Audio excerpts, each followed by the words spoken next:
Nah, kemudian jenis industri itu contoh, for example, eh, misalnya industri manufaktur rumahan itu biasanya pekerja kerajinan tangan, misalnya membatik atau juga konvensi skala kecil. Kalau untuk Jawa Barat Indonesia, itu pekerja anak itu biasanya yang membuat sulaman, sulaman di hijab. Nah, biasanya itu dikerjakan lebih banyak anak-anak memasang mute-mute, kemudian apa namanya membordir ya, apa ya membordir itu juga banyak dilakukan oleh anak-anak. Baik untuk terutama di hijab-hijab karena hijab ini sudah semakin naik daun. Kemudian di industri garment dan tekstil.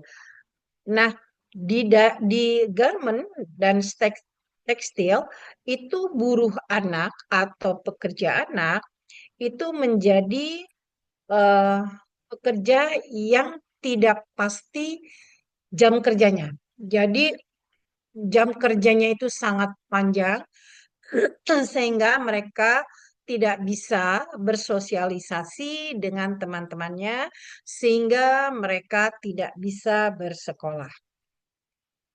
Kemudian di industri makanan ini juga banyak mempekerjakan anak. Misalnya apa? Di pabrik tempe, tahu ya kita tempe semua. Kemudian roti, kemudian juga kerupuk. Nah, ini biasanya peran pekerja anak itu adalah mempacking, packing untuk tempe, untuk kerupuk, dan lain sebagainya. Kemudian di industri penunjang seperti ini pertambangan, ini pertambangan dan juga timah itu banyak mempekerjakan anak karena ini mudah sekali. Jadi banyak sekali di sektor ini kita akan menjumpai anak-anak yang bekerja. Misalnya untuk pengayak ya, pengayak itu apa ya? Untuk penyaringan dari pasir menjadi dicari butiran-butiran emasnya. Oke.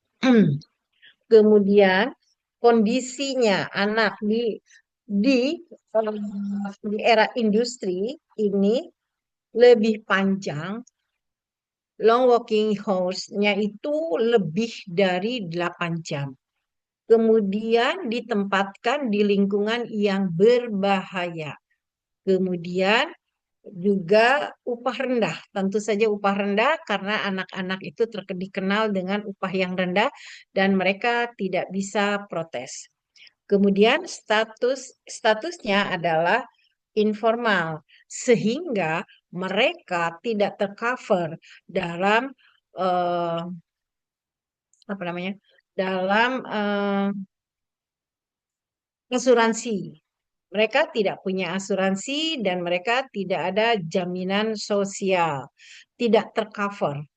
Karena apa? Karena mereka statusnya informal. Dan juga tidak ada tadi jaminan yang lainnya. Sehingga kalau ada terjadi kecelakaan dan lain sebagainya, maka anak tidak tercover oleh Social Security. Oke. Kemudian, eh, nah bagaimana dengan konteks globalisasi? Nah, globalisasi ini karena banyak industri-industri dan sehingga banyak juga permintaan dengan harga yang murah. Maka salah satu strategi yang dilakukan para industri itu adalah dengan mempekerjakan anak. Kenapa? Sebabnya karena pekerja anak itu tadi kembali lagi diupahnya sangat rendah. Nah, selain itu juga eh, sebetulnya, sebetulnya pekerja anak ini tidak hanya domestik, tapi merupakan bagian dari rantai pasok global. Gitu. Nah, jadi intinya bahwa dengan adanya globalisasi, maka akan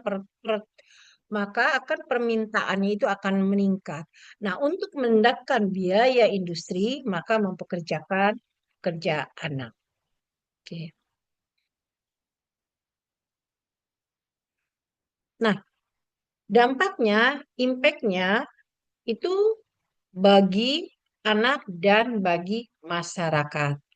Nah, bagi anak akan terganggu tumbuh kembangnya, kehilangan hak-haknya, karena ini adalah konvensi hak anak, kemudian rentan terhadap eksploitasi dan juga diskriminasi dan juga kekerasan. Kemudian menjadi bagian dari rantai pasok global. Misalnya perkebunan itu banyak sekali mempekerjakan anak. Kemudian untuk bentar. Nah, untuk masyarakat itu akan menimbulkan sorry, akan menimbulkan, menciptakan SDM dengan kualitas rendah. Kemudian tidak akan mampu bersaing di pasaran global dan akan tercipta cycle of poverty. Dan itu yang ini sulit sekali kita memutus rantainya mulai dari mana. Oke.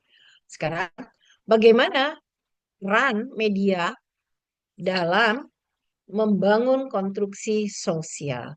Yang pertama adalah media tradisional seperti TV, paper, dan lain sebagainya. Dan juga sekarang ini ada media baru, misalnya apa? Sosial media, online portal, citizen journalist, dan lain sebagainya. Nah, ini untuk apa? Perannya itu bagaimana? Nah, peran media ini bisa untuk menyuarakan eh, realitas langsung. Jadi, media itu harus berani me- memperlihatkan kondisi kesejahteraan pekerja anak. Kemudian juga harus mampu membangun solidaritas secara global, khusus mengenai penanganan kerja anak. Kemudian membentuk konstruksi sosial baru. Artinya apa? Bahwa kerja anak bukan sekedar fenomena alamiah akibat dari kemiskinan, tetapi bisa dilihat dari ketidakadilan struktural. Dari ketidakadilan struktural, kemudian juga dan lemahnya perlindungan dari negara. Yang lainnya adalah pressuring corporation atau tekanan pada korporasi. Media baru itu memperkuat naming and shaming, misalnya mengekspos perusahaan yang mempekerjakan anak. Nah, saat ini khususan untuk Indonesia kurang terekspos bahwa industri-industri yang mempekerjakan anak gitu. Jadi seolah-olah bahwa industri-industri itu tidak mempekerjakan pekerja anak. Walaupun fakta lapangan itu masih banyak.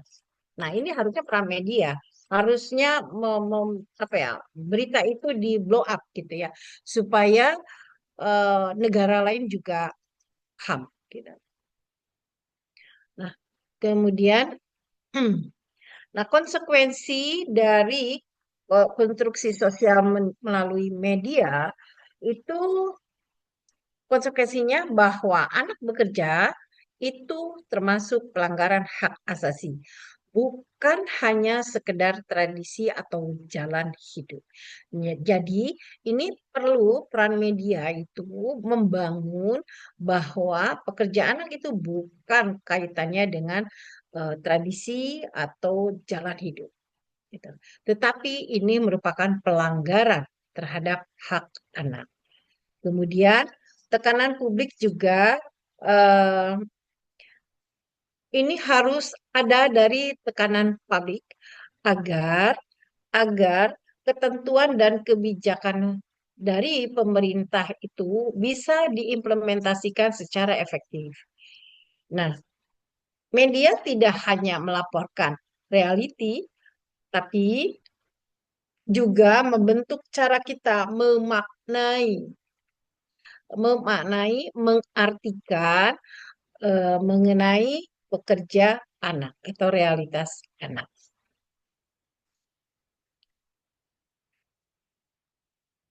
Nah, eh, intervensi yang harus dilakukan itu tidak bisa diserahkan oleh negara saja, tapi harus dilakukan secara holistik.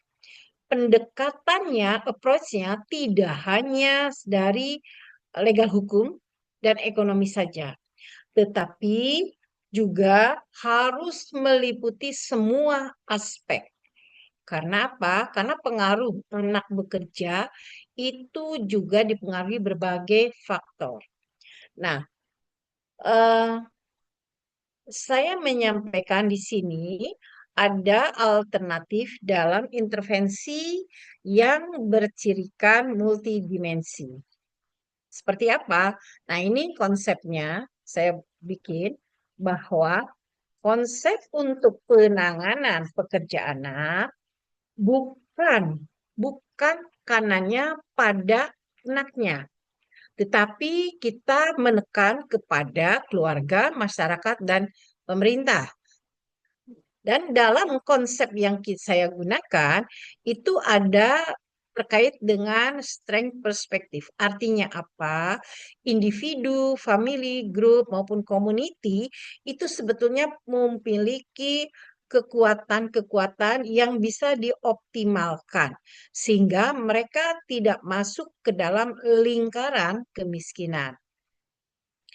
Kemudian person environment perspektif ini dari Break itu men-highlight bahwa dalam teorinya itu menyatakan bahwa lingkungan itu berpengaruh terhadap individu.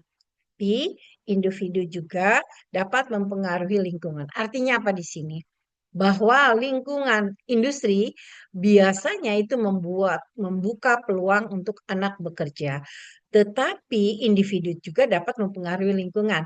Misalnya, ketika anak akan bekerja, maka harus ada aturan yang tegas yang melarang anak untuk bekerja. Sehingga lingkungan industri itu tidak lagi mempekerjakan anak. Kemudian dari filosofi pemberdayaan. Ini saya mengambil dari Paul Pula. Dari Pula ini mengatakan bahwa setiap individu dan keluarga itu memiliki keahlian dan kemampuan. Nah, dalam histori kehidupannya. Jadi harusnya individu dan keluarga itu bisa mengoptimalkan histori-histori masa lalunya untuk kembali bangkit. Kemudian ekosistem filosofinya. Nah, filosofi ekosistem dalam strength perspektif ini memberikan landasan terkait bagaimana hubungan manusia dengan lingkungan atau bagaimana hubungan yang harmonis antara manusia dengan lingkungan. Artinya apa? Dari filosofi ekosistem ini bahwa kontrol sosial itu juga perlu dioptimalkan agar sama-sama menjaga bahwa anak tidak lagi menjadi pekerja dan masuk dalam lingkaran kemiskinan. Nah, sekarang upaya yang sudah upaya yang sudah pemerintah khususnya untuk Indonesia dalam mengurangi mereduce pekerja anak itu adalah dengan sistem perlindungan anak yang kuat. Apakah sekarang sudah ada? Sudah, tapi belum efektif dilaksanakan di lapangannya. Kemudian memberikan akses pendidikan yang merata, khususnya untuk anak-anak keluarga miskin. Nah, untuk ini Indonesia membentuk atau membangun yang namanya sekolah rakyat yang sifatnya boarding school, di mana anak-anak dari keluarga miskin itu boleh bersekolah di sekolah rakyat secara gratis, free. Dan di situ mereka juga stay. Dan mereka juga apa namanya pendidikannya, kurikulumnya sama dengan kurikulum reguler. Kemudian membangun kemitraan antar sektor. Karena kalau pemerintah sendiri mungkin agak kewalahan. Oleh karena itu, maka diperlukan adanya eh, kemitraan antar sektor. Nah, oke. Nah, itu saja yang bisa saya sampaikan terkait dengan kondisi pekerja anak yang ada di Indonesia. Terima kasih, thank you. Saya kembalikan kepada IMSI.